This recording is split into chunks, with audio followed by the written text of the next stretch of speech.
What's up everyone, welcome back to another video. Today we're going to have a look ahead to game week 31. Now it is international break, but I do have a lot of decisions to make about my team going into this game week. As you can see down below me, it is one free transfer and 1.2 million in the bank to spend. I'm recording at half time in the Tottenham West Ham game. So Kane, my captain, with 2 assists. Doherty has had his clean sheet taken away and no returns for Kulusevski, and not having Son in my team means it's gone okay. It's not gone brilliantly. Now towards the end, just before the deadline, I made 2 transfers, bringing in a Marty and Harvey Barnes for a -4. It's paid off just about, as I took out Rafinha and Luka Dean, both of which who scored 0 because they didn't play this week. Luka Dean without a fixture and Rafinha picking up COVID, so he wasn't available to play. So that's just about paid off, but now I am looking at game week 31 with my team up on screen now. Now the big question for me is, do I play my wildcard going into game week 31? A lot of you will be considering it, and I will have a draft video out later in the week to discuss who I would pick if I was on a wild card. But right now I've kind of got to decide whether it's really beneficial for me or not. Now you look at my team and you probably think it looks good. I've got a good starting 11 out next week. I've got a free transfer where I could easily sell Watkins or Jimenez. Now Jimenez is suspended for the next few games. I've got triple Liverpool at home to Watford, which is really nice, in Trent, Robertson and Salah. I've got triple Arsenal away at Crystal Palace, again another good fixture. I've got triple Tottenham at home to Newcastle, again another good fixture with Sarr and Watkins making up the full 11. Now, if I was to make a free transfer, and we'll look at my potential transfers in a moment, it would be Watkins out and potentially Sarr as well, looking to bring in some players who double in game week 31, but also some players that may double in game week 33 as well. So the big thing for me with having my wildcard left and looking at my free hit still intact as well is what chip strategy I'm going to be playing. Realistically, bench boost in game week 36 is pretty locked in. There's no real doubt that that is going to take place. However, I'm looking at my team and thinking, how close can I get to a game week 33 free hit team without using my free hit and just using free transfers? But actually, how close would I be if I played my wildcard now? And who are the key players I'm missing from my team now if I wasn't to play my wildcard? So first of all, although my team looks pretty strong, there are a couple of things which stand out that I don't have in my team. And that is, of course, Chelsea and Manchester City. Chelsea having Brentford at home in game week 31 is a great fixture, and not having any involvement in that is a bit of a concern.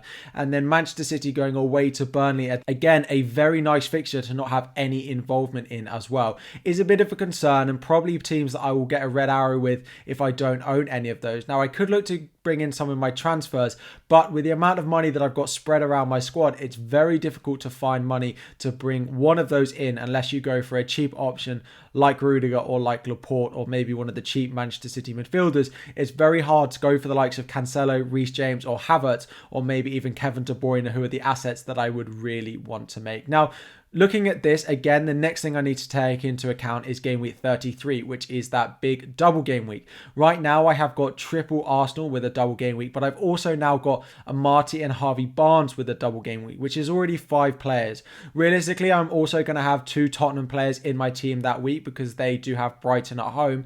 And then I will have 2 Liverpool options in my team as well in Trent and Salah, because we will all want to own them no matter who they play, even though it is a fixture against Manchester United that week. So realistically, I'm on 5 doublers with 4 single game week players already locked in Kane and one of my other Tottenham players, which means I'm going to add a maximum of 2 more double game week players. If I was on a wild card or if I was to free hit in game week 33, I'd probably only want to have a maximum of 7 double game week players, which I can get to with free transfers. So for me, I don't think I can maximize game week 33 with a free hit, and that's unlikely to be the case. However, I don't know whether a wild card this week is really worth it. I need to just bear in mind about how I think Manchester City and Chelsea will get on in the upcoming game weeks. 33 for me is a bit of a moot point. I will just sort of ignore that for the time being. It really is how much damage do I think Chelsea and Reece James and Havertz in particular, and Manchester City and Cancelo in particular, will do in the next couple of weeks in order to force me to play my wildcard. Because at the time of recording, I do really like the way my squad is lining up. I do like the way it's performed this week and in the previous game week as well, that I don't really think it needs a wildcard. So realistically, I think there's about a 30, maybe 35% chance, or a 1 in 3 chance that I play my wildcard. So with that in mind, let's have a look at some potential transfers that I could make, given that I do not think I'm going to play my wildcard over the international break. I think I will save it and also save my free hit in game week 33. So I need to be targeting some players that play this week and next week, but also have a good double going into game week 33. So up on screen here, we've got my team on the transfer page. There are a couple of flags in here. Trent does have an orange flag, and I think Salah may also be getting a yellow flag because it doesn't look like they're going to be involved in the Liverpool-Nottingham Forest FA Cup match. I expect both of them to be fine come game week 31. I think they're international break injuries, so for the time being, I'm going to assume they're fine. If they are out, I may end up playing my wild card, but I think they'll be fine for that week. Now, the big red flag that we've got, of course, is Rao Jimenez, and he will definitely one of my transfers out going into game week 31. So if we remove Jimenez and then filter to forwards and look at some of the most transferred in forwards that I could potentially go with, let's have a look. Now, Weghorst comes out on top because of the double game week that Burnley do have, and I am looking at it as a potential route to go and get Burnley. Now, one of them is Manchester City at home, which is not great. However, Everton at home in the other game is a really big 6 points, and if they could pick up a win, it'd be massive in boosting their survival hopes. Then after that, they also play Norwich before having a double again in game week 33. I know it's going to be a very popular transfer, but I do think that Jimenez to Weghorst is likely to be my transfer this week. The only other thing that I could see is Dominic Calvert-Lewin. Now, Calvert-Lewin does have a double in game week 31 as well. However, Manchester United at home and Leicester at home in game week 32 and game week 33. And given that he's not necessarily up to full fitness and starting games at the moment, I could also go with Richarlison of Everton. But right now, I think that Jimenez to Weghorst is likely to be one of my transfers that I make this week. Now, I am also looking at some other transfers. Again, I am looking at other Burnley options to go with, and the main one that stands out that I don't have is Nick Pope in goal. Now, Sarr is a good keeper and I've enjoyed owning him.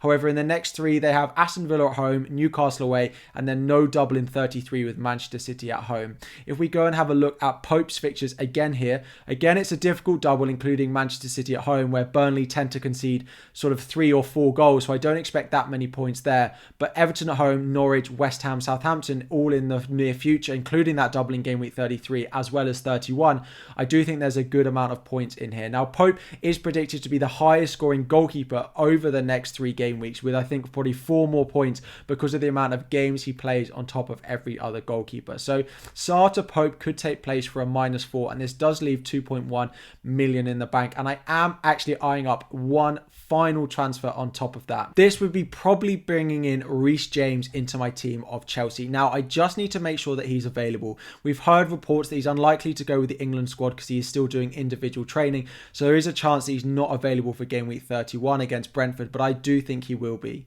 Now, it would be a -4, and I would have to take out either Doherty or White because I can't quite squeeze from Amati all the way up to Reece James. So if I take out White, for example, and then we go and bring in Reece James, that would be a -8 this week. Now, I'm not 100% set on doing all of these transfers. I don't necessarily think Pope has to be done this week. I do think there's a good chance that maybe Sarr in for Pope this week isn't really worth the -4, but James and Weghorst are definitely transfers that I am looking at. Weghorst in for Jimenez feels absolutely nailed on to happen, and it feels like a transfer that I would probably recommend a lot of you doing. Unless you're free hitting in game week 33, then bringing in Weghorst for a Manchester City included in a double game week is maybe not as worth it. But this is really what I'm aiming at. If I look at this team now after these transfers have made, I would have for the double game week, I'd have Pope, I would have Amati, so that's 2. I'd have Saka, Barnes, Odegaard, so that's another 3, that's 5.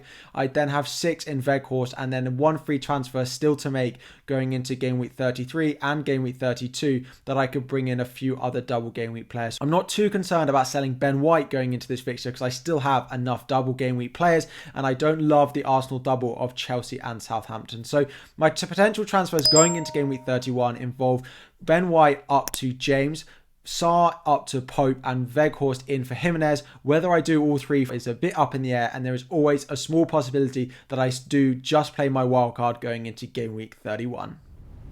So those are just some first transfer plans for game week 31. Given that I don't think I'm going to be playing my wildcard, it's still a possibility. And if there's big changes, injuries to Trent and Salah, which I think are international break injuries, if they do come out that they are actually going to miss that Watford game, I may end up having to play my wildcard going into game week 31. I hope you have enjoyed. Let me know your comments, your questions in the comment section down below. I am going to have a small break from videos over the international break, and we'll be back in the build up to game week 31. Thank you very much for watching. If you have enjoyed, please do like and subscribe, and I'll be back again very soon.